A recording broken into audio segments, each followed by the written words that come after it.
আসসালামু আলাইকুম প্রিয় দর্শক, একটা কৌতূহল আমার মধ্যে আছে এখনো, মানে প্রশ্নটা আছে। এই প্রশ্নটা আমি করতে চাই। আমরা খুব ভুলো মনের জাতি আর কি। কোনো একটা কিছু যখন ওঠে, শুরুতে শুনে হইচই করি, অবাক হই, বিস্মিত হই, রাগান্বিত হই, ক্ষুব্ধ হই, কিন্তু দুদিন পরে আবার একটা ভুলেও যাই। মাত্র দুদিন আগের কথা, 2-3 দিন আগের কথা, সাত্তার সাহেবের কথা। সাত্তার সাহেবের কথা মনে আছে আপনাদের?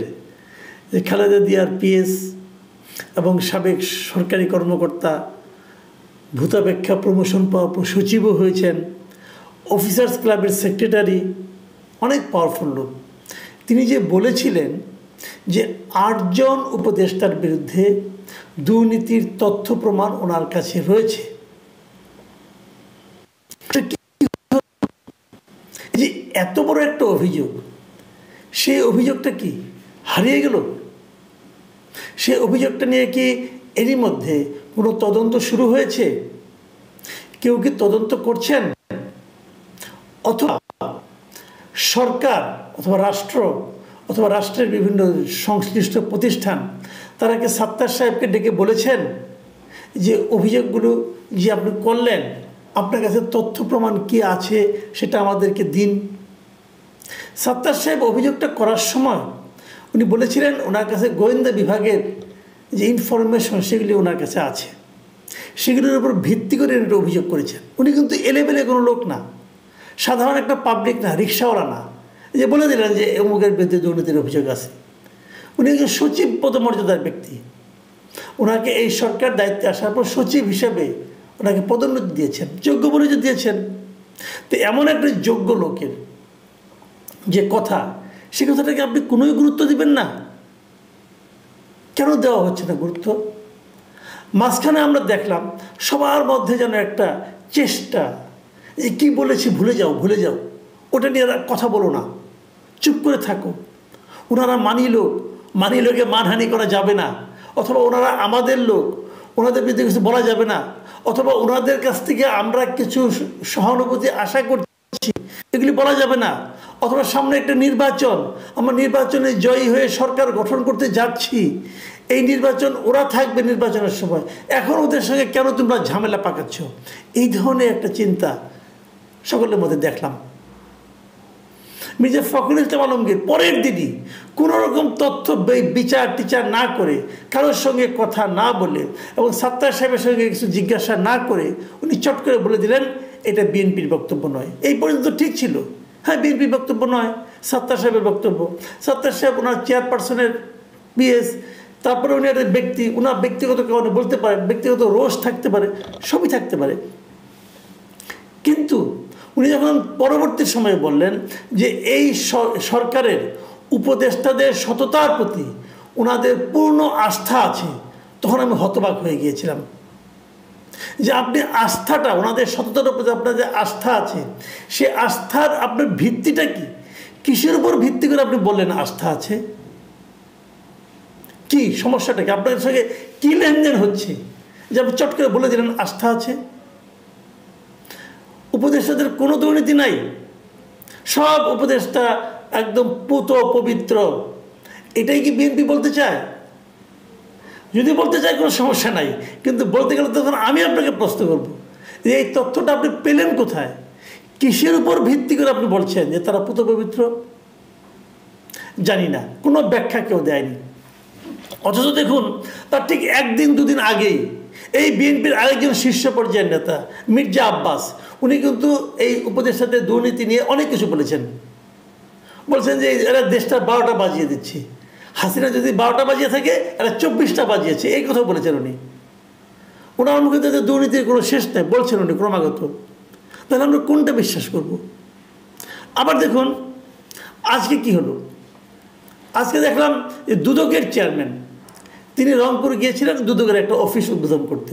সেই উদ্বোধন করে উনি একটা পর্যায়ে বললেন যে এই মানে আপনার ক্যাবিনেটের এই যে সরকার, এই উপদেষ্টা পরিষদ যেটা আছে, এই উপদেষ্টা পরিষদের তিনি প্রধান, মানে ডক্টর ইউনূসের কথা বলেছেন, উনি দুর্নীতির বিরুদ্ধে সর্বদা সোচ্চার অবস্থানে রয়েছেন।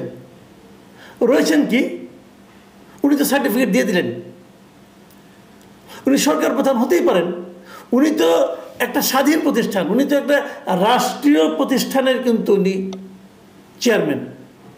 দুদক কিন্তু সরকারের অধীনে নয়, দুদক একটা সাংবিধানিক প্রতিষ্ঠান। সেই প্রতিষ্ঠানের চেয়ারম্যানের কথাবার্তা উনি বলে দিলেন যে উনি সর্বোচ্চ পদে আছেন, অথবা উনি বলে দিলেন উনি দুর্নীতির বিরুদ্ধে সর্বদা সোচ্চার অবস্থানে আছেন। কি প্রমাণ আছে আপনার কাছে? উনি যে কাজগুলো ডক্টর ইউনূসের বিরুদ্ধে যে অভিযোগগুলো উঠেছে, যে এসে উনি নিজের যে ট্যাক্সের মামলাগুলো অমুকগুলো তমুকগুলো এসব নির্বাহী আদেশে মাফ করে নিলেন, এটা কি এক ধরনের দুর্নীতি নয়? ওটা এটা করার কোনো প্রয়োজন ছিল? মামলা চলতো মামলার মতো, বিচার বিভাগীয় সিদ্ধান্তের মাধ্যমে আপনি মুক্তি পেতেন, তা করেন নাই। আরও একটা দুর্নীতির কথা বলি। দেখুন, শুরুতেই বলা হয়েছিল, ওনারাই বলেছিলেন যে সকল উপদেষ্টারা, সকল সরকারি কর্মকর্তা কর্মচারীরা সম্পদের হিসাব দিতে হবে। একটা ডেট ঠিক করে দিলেন, প্রথমে ডেট ঠিক করে দিলেন নভেম্বরের মধ্যে, তারপরে এটা বাড়িয়ে করা হলো, এপ্রিলে কত করলো। এখনো পর্যন্ত কোনো উপদেষ্টা তার সম্পদের হিসাব দিয়েছেন? ডক্টর ইউনূস তার সম্পদের হিসাব দিয়েছেন? কেন দেন নাই? কেন দেন নাই এই প্রশ্নের জবাবটা আপনি কী দিবেন? আমি যদি বলি ওনারা দুর্নীতি করবেন বলে হিসাব দেন নাই, আপনি আমার কথাটা কেমনে করে উড়াই দিবেন? আমি তো একজন নাগরিক, একজন নাগরিক হিসেবে এই সন্দেহটা আমি করতেই পারি। সম্পদের হিসাবটা চাওয়া হয় কেন? চাওয়া হয় এই কারণে যে আপনি যখন এই দায়িত্ব পেলেন তখন আপনি বলবেন আপনার কত টাকা আছে।